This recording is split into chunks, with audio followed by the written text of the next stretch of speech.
अगं स्वप्ना, ये ये, तुझ्या आवडीची भाजी केलीये. अगं वहिनी, हे काय करतेस? तू चिमटा का नाही वापरत?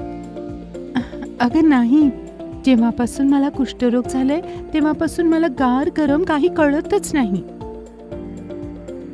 दादा, वहिनीला आपल्या हातांकडे खूप लक्ष द्यायला हवे, नाहीतर हातावरची ही लाली पुढे जाऊन जखमा होईल. मी आत्ता अशा ताईला बोलावून आणते, ती तुम्हाला सगळे काही चांगल्या प्रकारे समजावेल. गीताताई, मी तुम्हाला काही सोपे उपाय सांगेन, ज्याने तुम्ही सहजपणे घरीच आपल्या हातांची देखभाल करू शकता.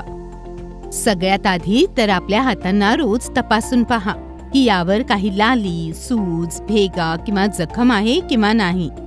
जर आहे तर स्वच्छ कापड किंवा पट्टीने झाकून ठेवा आणि हातांना आराम किंवा विश्रांती द्या. कडक झालेल्या त्वचेला मऊ मुलायम करण्यासाठी आपले हात साधारण 20 मिनिटांपर्यंत ताज्या पाण्यात भिजवा. मग टॉवेल, लुफा किंवा नारळाच्या शेंडीने कडक झालेली त्वचा खरवडून वेगळी करा. नंतर लगेच आपल्या ओलसर हातांवर तेल चोळा, म्हणजे त्वचा कोरडी पडणार नाही. याशिवाय स्वयंपाक करताना गरम गोष्टी किंवा भांडी आणि चिमटा नेहमी जाड कापडाच्या मदतीने पकडा, म्हणजे भाजण्याचा धोका राहणार नाही. आणि रोजच्या वापरातल्या सर्व कडक आणि खडबडीत वस्तूंना सुद्धा जाड थर असलेल्या कापडाने पकडा. वहिनी, या सर्व गोष्टींकडे लक्ष देणे खूप आवश्यक आहे. तू काळजी करू नको स्वप्ना, मी तुझ्या बहिणीला मदत आणि तिची देखभाल करेन. खूप छान रमेश. आता मी हातांचे व्यायाम करण्याची पद्धत सांगते आहे. हाताला तेल लावून तो जांघेवर ठेवा.